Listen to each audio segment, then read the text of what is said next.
Jet Set Radio!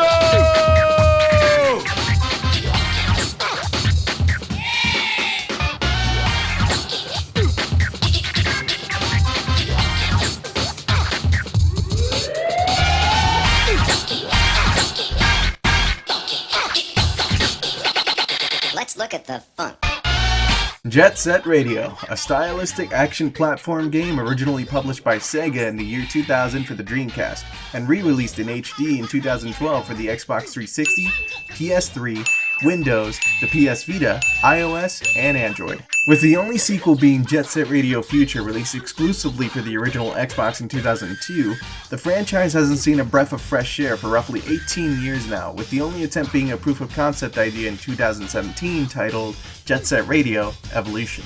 Sadly, this idea was turned down by Sega, presumably leaving a lot of fans without any hope for a sequel in the future. That was until Dutch indie game dev studio Team Reptile, well known for their Lethal League games, released a trailer for their upcoming title, Bomb Rush Cyberpunk. The trailer itself shows stunning visuals and stylized characters, much with the same aesthetic as the original Jet Set Radio games, complete with the same cel-shaded graphics fans have come to know and love. This is most certainly what I can only describe as a huge love letter and spiritual successor to these old games, and I myself am incredibly excited to get my hands on it. But you don't have to take my word for it, just take a look at the video I'm playing now.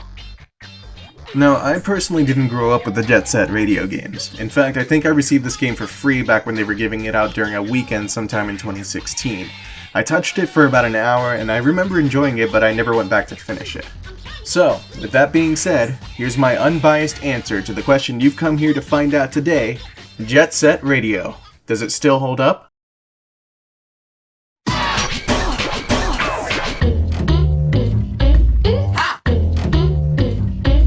Right off the bat, the in-your-face title practically screams early 2000s. In the background, you'll see some gameplay footage of a random character playing in one of the levels.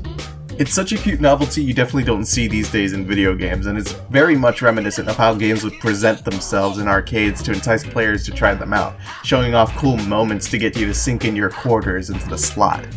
I mean, just look at that shit. That's cool. I like that. So you click into the game starts, and the tutorial right off the bat feels just a bit dated. It's a small game of follow the leader where you're tasked to do very simple jumps and movements, almost exactly like the character's showing you. For someone like me who has years of game sense, it did feel a little bit tedious, but it gets the job done for showing players who don't have experience in these types of games on how to play.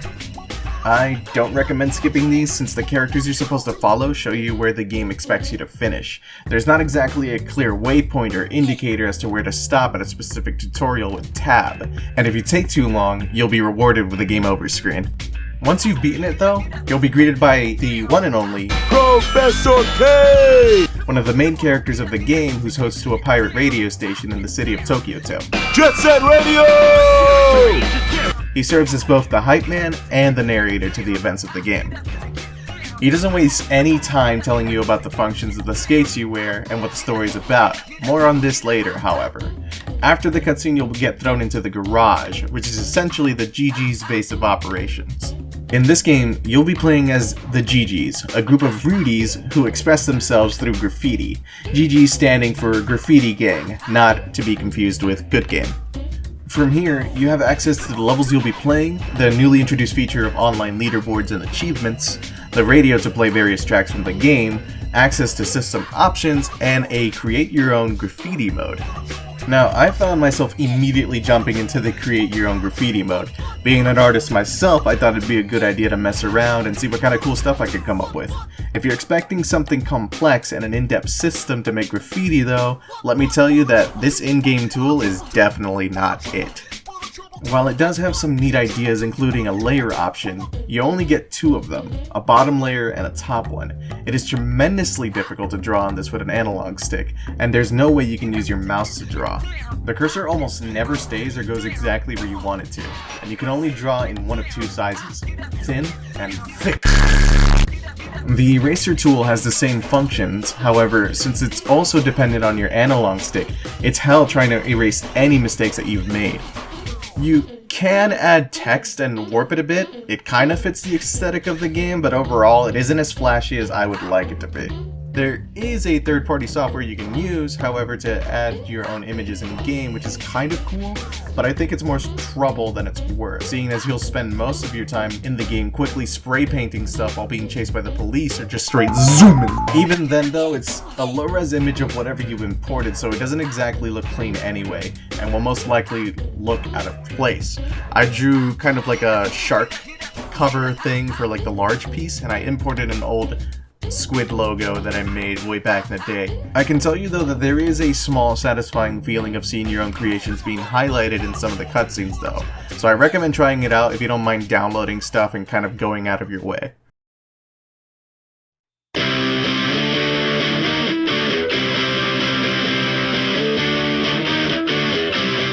For those of you who don't know, the Dreamcast controller only ever had one thumbstick.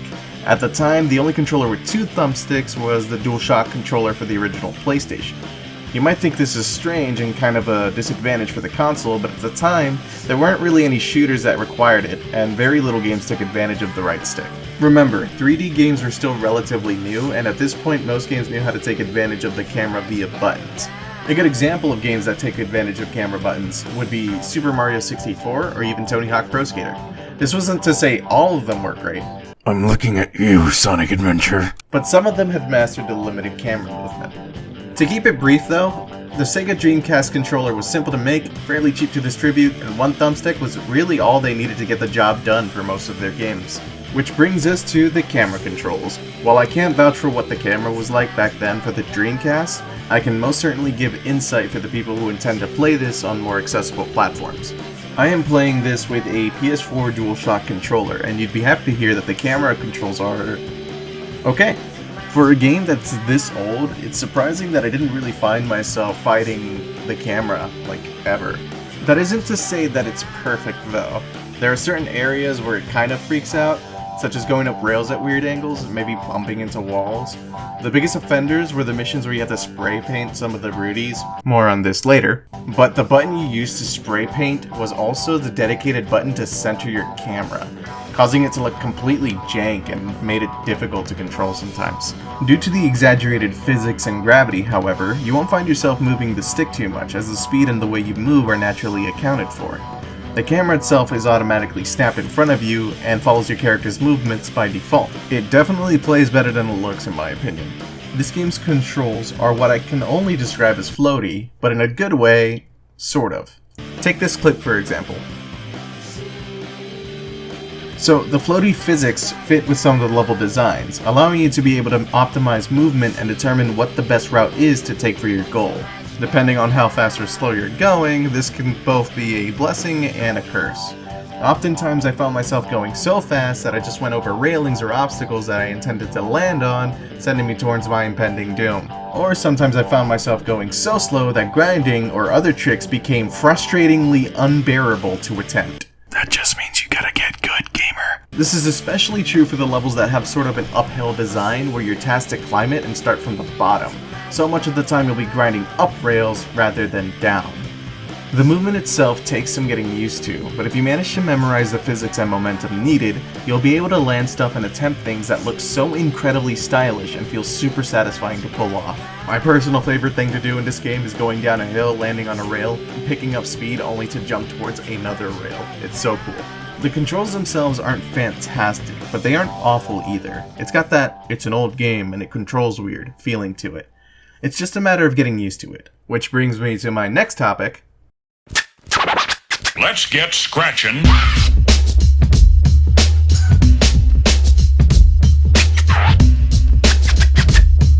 I want to talk about graphics for a bit. Now, obviously based on the clips and everything so far, you can see that the graphics for this game aren't what you would consider high-end for today's standards. But I would argue that these graphics are an aesthetic. This game, at least for me, has been so visually pleasing to look at. All the colors and shading just work and mesh incredibly well. The stages never deviate from the theme that they're going for. Even though this is a 20-year-old game, I would argue that this is the kind of art style you can expect from a modern indie game studio who would be trying to replicate that old Dreamcast/PS2 look. The cel-shaded graphics only complement the comic book / cartoony art style that the game is going for. Because it's all mostly cel-shaded, I would even argue that the textures still work really well as a stylistic choice in this day and age. My only real complaint is that with this being an HD port, I wish the textures of the characters' faces and clothing got a little bit more love in the resolution department. But it isn't so bad that the textures are practically indistinguishable. This game has a surprising amount of personality despite the fact that the faces are stiff and low res, and it portrays that through body movement. The characters in-game just ooze charisma. They're always moving, always busting a move, and have such a clean flow with the trick transitions without it being too over the top. Now, obviously, some of these animations look kind of stiff and outdated, but you can tell for the most part what they were going for, and in a weird way, it's charming. They try really cool dynamic camera angles for winning poses alongside the tricks you perform, but then you also have stuff like this. You know, this may look like crap now, but back in the day, I guarantee you this would have looked absolutely amazing to me as a kid.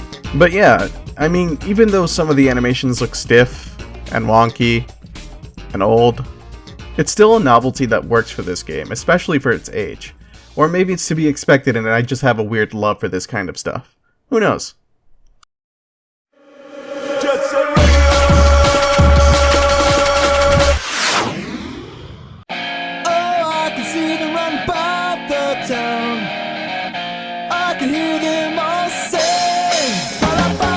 So the gameplay plays like what I can only describe as like an Easter egg hunt, except the basket is the walls and the rival gang's graffiti, and the eggs are a bunch of spray cans.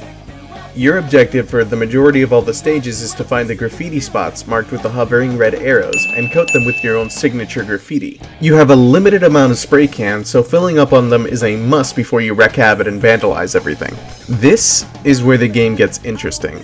Since you have a limited amount of spray cans, you'll often find yourself running out and looking for more. While the ones you grabbed initially can theoretically respawn, it's much more time efficient to look for the ones that are still on the stage.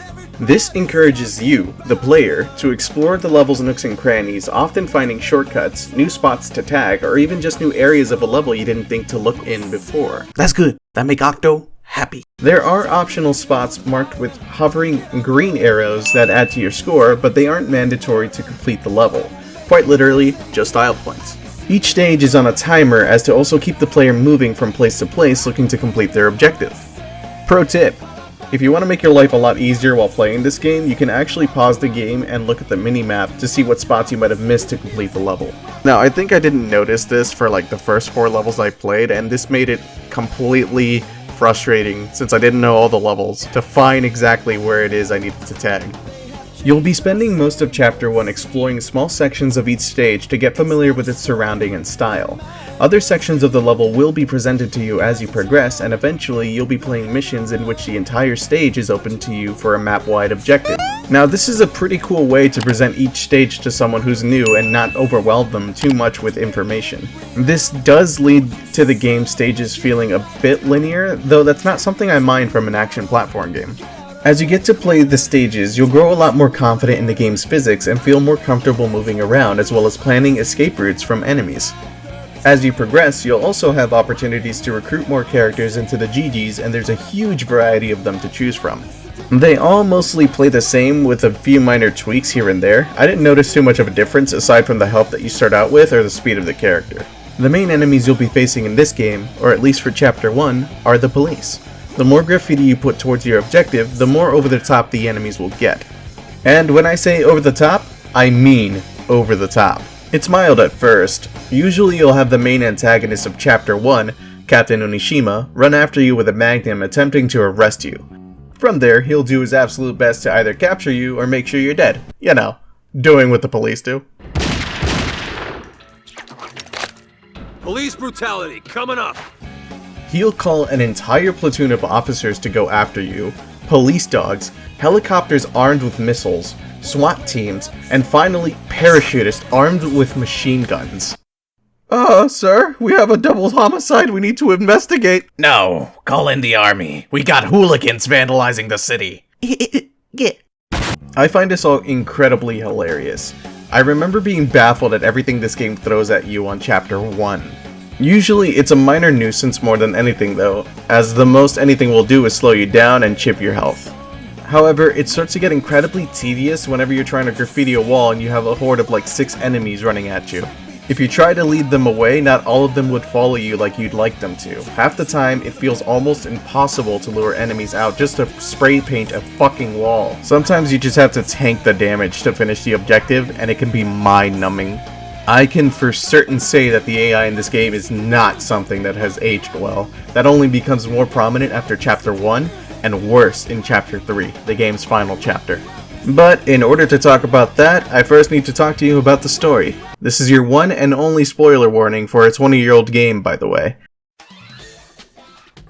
This is gonna sound strange, but I feel the story is as much as part of the game as the gameplay is. While it's not fantastic, it's enough to keep the player invested in as to what they're doing in each level. While I'm not going to cover the specifics, I'll give you a brief summary on the key things that happen throughout each chapter. So it goes like this. The game starts out with the GGs competing for turf against an all-female gang called the Love Shockers in the shopping districts of Shibuya-cho. The GGs will also be going against the cyborg gang called the Noise Tanks in the Ben 10 Entertainment District, and finally against a gang who wears kaiju masks, Poison Jam, in the Kogane Dockyard.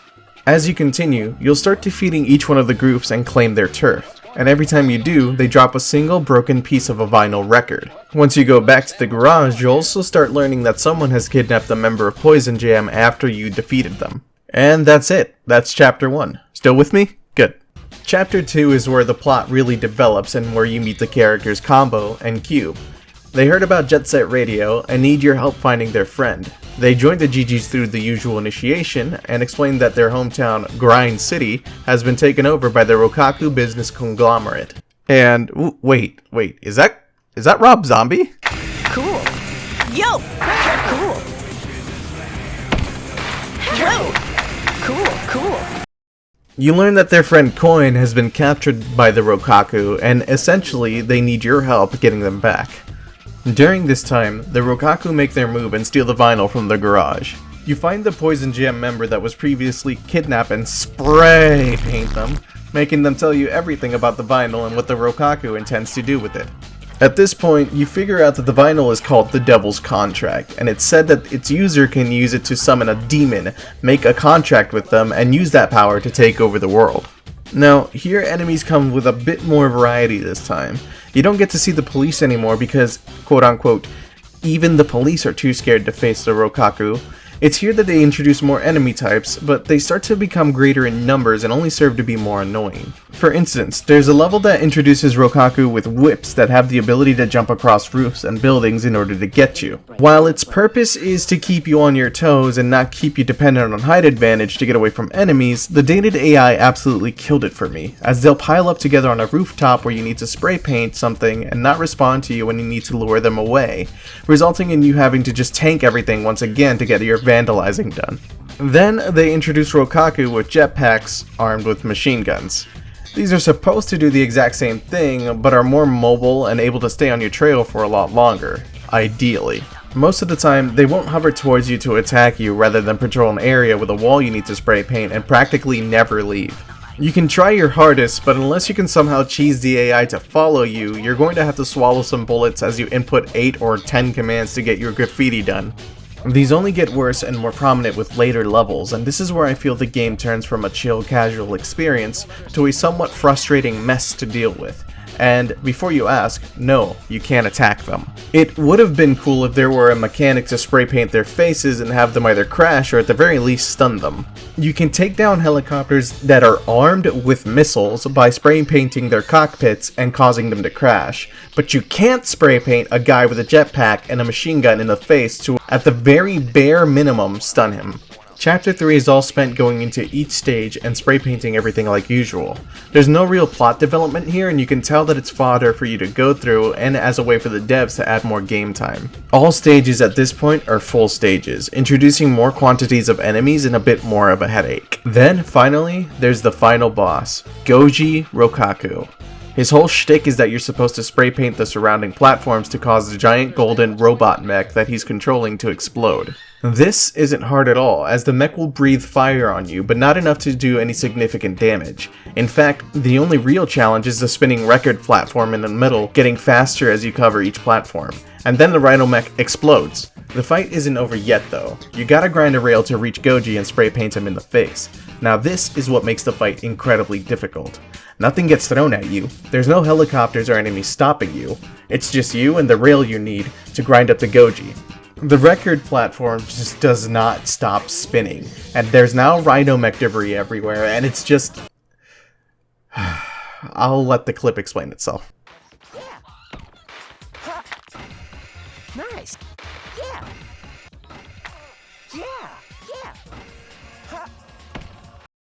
By some miracle, I managed to get up there and spray Goji in the face. And then, from the middle of the platform, Goji just falls off the building. It's never shown or explained how, he just does. This probably isn't intended, but I'm totally just going to assume that Beat committed cold-blooded murder and threw him off the building himself. The game finally ends here, but not before DJ Professor K, broadcasting to everyone on the radio, reveals that the Devil's contract was just an old record with no demonic powers, and that the wealth had driven Goji to insanity, and that he was just trying to satisfy the demons of his own heart. And credits. So, I'm confused. Am I just supposed to sympathize with a bad guy who had, on numerous occasions, tried to literally kill me and my friends and try to take over the world with a vinyl record, presumably having a demon in it that can give him that power? I don't know about that one there, Chief. Now, don't get me wrong. Jet Set Radio was a fantastic game for its time. I had a lot of fun playing it, and I absolutely loved the art style and the mechanics it was trying to go for. At the end of the day though, I personally think that this is the kind of game that is more suited for people who are looking to experience something from Sega's history. If you're the kind of person who has a lot of patience and are looking for a vintage gaming experience from the past, this is definitely worth a playthrough. I mean, why not? It's $8 on Steam, go get it. Can I recommend this to anyone looking for a polished action platform skate game experience? No. However, if you're looking for something with a similar art style and feeling but love the premise of everything I spoke about today, I highly recommend keeping an eye on Bomb Rush Cyberpunk. I think Team Reptile is going to do a fantastic job giving this game a lot of love and polish that the Jet Set Radio games deserved for a long time now. And honestly, if you're the kind of person that loves to go back and play old games, even games that you've never played and just heard about, I can't recommend this kind of experience enough to people who look out for stuff like this.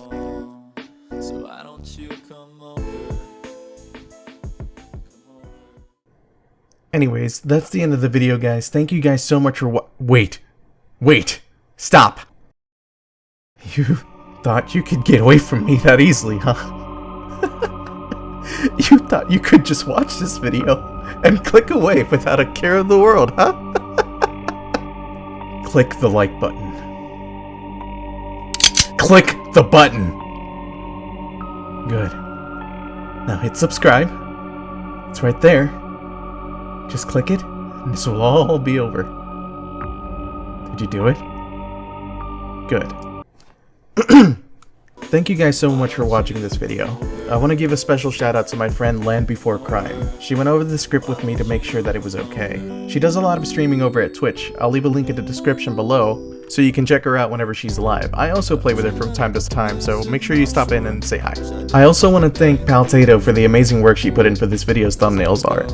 I'll leave the link in the description to her Twitter so you can check out the rest of her wonderful art that she produced. And most of all, I want to thank you, the viewer, for taking time out of your day to click on this video. I spent a lot of time working on it, and it means a lot to me that I've entertained you enough to make it to the end.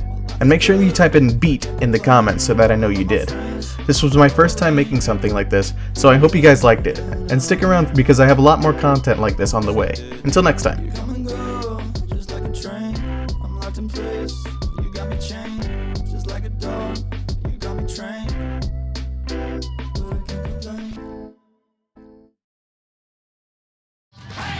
What's that? You think I just made all that up? Sure, okay. But watch out. Someone just might have their sights on Shibuya Cho again. On the screen, there's no such thing as